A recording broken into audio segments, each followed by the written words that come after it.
Stan and I have just one weekend and less than $2,000 to make over this open plan lounge. What's your initial ideas, Amanda? I've got a few already bubbling away. Simple but transformative ideas for whether you're renting or own your own home. Plug in your power tools, let's go.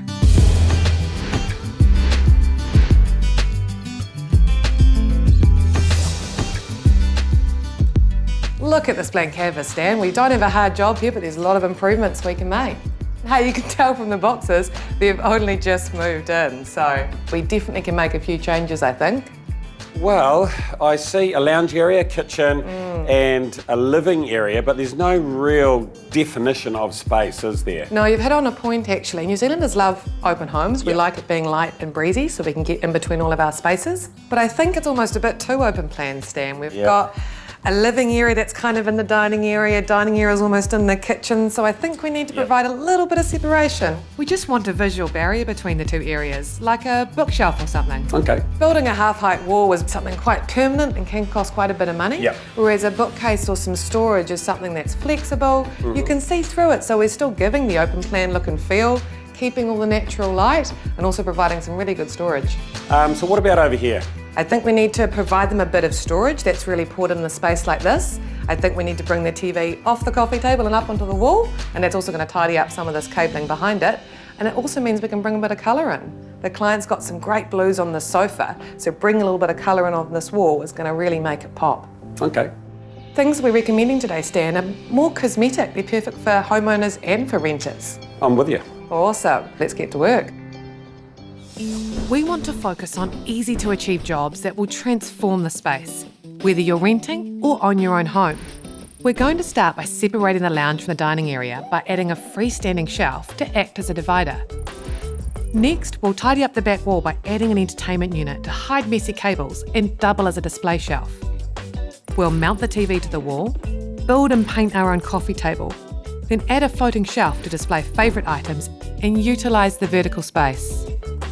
And finally, add a rug, a mirror, a floor-standing lamp, and some plants to give personality to the room and bring in some colour.